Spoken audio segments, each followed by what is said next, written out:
elephant in the room. You already know. You feel like you were slighted. Slighted? Yeah. I feel beyond slighted. Like, what I'm trying to figure out is,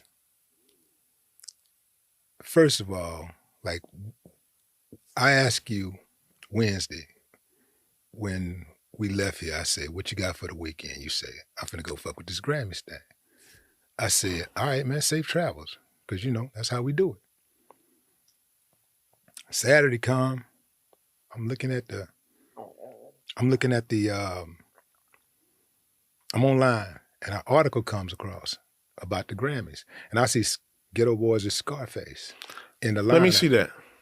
I don't have it now. I want to see where it says Ghetto Boys Scarface. No, no. This is what it said. This is what it said. I don't want to never get Ghetto Boys and Scarface intertwined ever, because I don't need Ghetto Boys to be Scarface. You feel me? Mm-hmm. So if it said Scarface, Ghetto Boys, or Scarface, or any of that shit two together, then they wrong for that.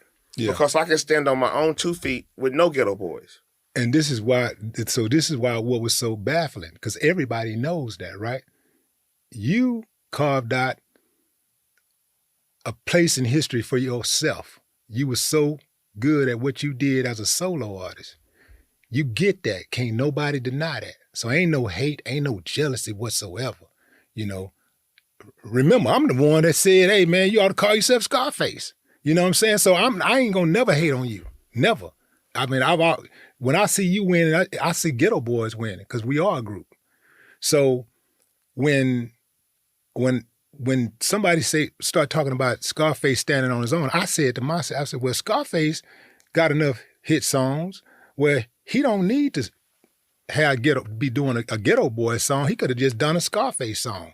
If you would have done a Scarface song, that would have been different.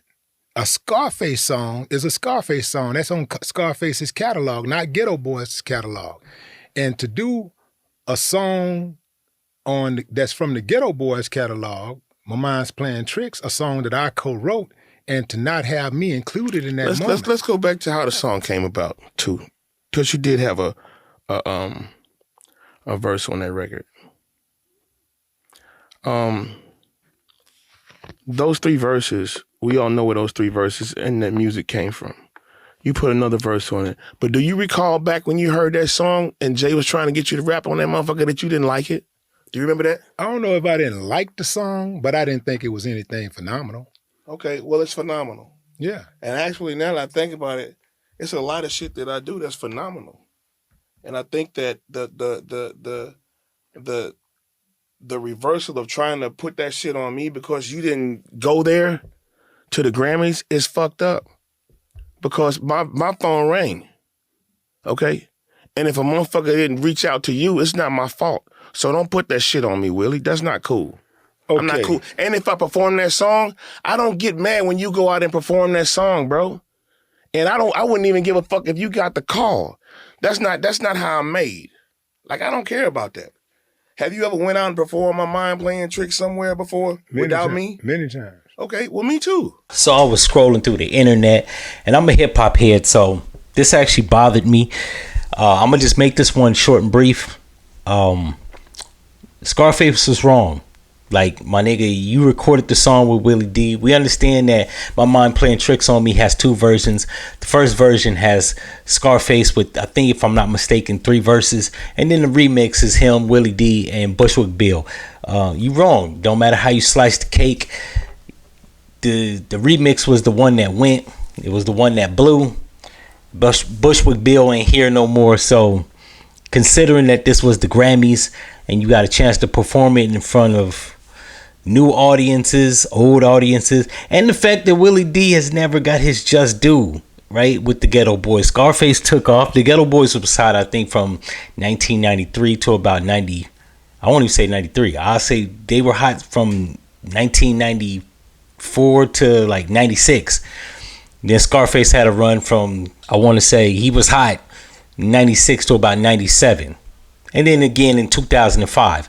Willie D has never gotten his just due as a solo artist. He did make a comeback with that coon shit that he put out. I mean, that was literally the song, Kill the Coons or some shit like that, right? Shit was hot. I ain't gonna front. What was that, 2015? So Scarface was wrong. He could have actually had him perform the song with him on the Grammys. That would have gave him more of an audience. It would have actually showcased him as a hip-hop legend even more. Predominantly, people only know of Scarface. Not a lot of people, if you wasn't born in the 80s, you don't really know who Scarface. If you was born in 95, you don't know who Scarface is. And the Ghetto Boys. So, like, this would have been a good look. Scarface was wrong. He was trying to save face, but you know how niggas do, man. Selfish ass niggas actually always have a reason, right? So I'm not surprised. He was trying to justify his actions. Willie D called him a selfish nigga. He rebutted back with Willie D was selfish. I mean, motherfucker, if he was selfish in the past, that ain't got nothing to do with the topic at hand. I hate niggas like this. These be the type of niggas that you like want to beat up. And I know from watching his body language, Willie D probably want to fold up Scarface like a beach chair. But considering that this nigga has diabetes and all these sicknesses, he would have got fucked up. But you could tell he wanted to give him that work. And he would have been justified. Like, you stop in the bag, you stop in my money. Like, and on top of all that, when niggas do shit like this, you got to question them. Like, what the fuck is the motive? Like, you don't even get nothing out of doing this. You just did it to be spiteful. And niggas like that need to be slapped out. Like, I don't deal with niggas like that. I don't have niggas like that in my circle. Because that right there shows a deep underlining, like, disdain or dislike from the nigga. Like, niggas do shit like this, it makes you wonder, like, what's the motivation? Like, you just don't want me to get no shine. That's worse than a nigga that don't want you to get no money or no bitches. Niggas that don't want you to get shine, that's the worst nigga, because that nigga, he's trying to, like, it's something that about you that he don't like, right? And when you got money and a nigga hate, that makes sense. He ain't got money, you got money, right? You can do things he can't, you can get bitches he can't, you can drive shit he want, right? When you got bitches, I understand niggas hating when you got hoes, cause like you pulling bitches that he can't get. But when a nigga hate like your person, that's a nigga you gotta slap out. You gotta choke out. You gotta fight that nigga, and then you gotta get the fuck away from him, cause that's a secret hater. They always say that your haters is typically people that know you, not people that don't know you. You ain't gotta worry about your enemy. Your enemy, he let you know where he stand from the door. It be the niggas that, like, they pretend like they cool, but deep down inside, they don't like you. Like, niggas is just hanging around just to use you or just to see you fall, right? Like some self-gratification shit. Shit that you gotta punch a nigga out for shit like that, because, like, that's some sucker shit. Anyways, if you like this episode, subscribe, and I'm out. No.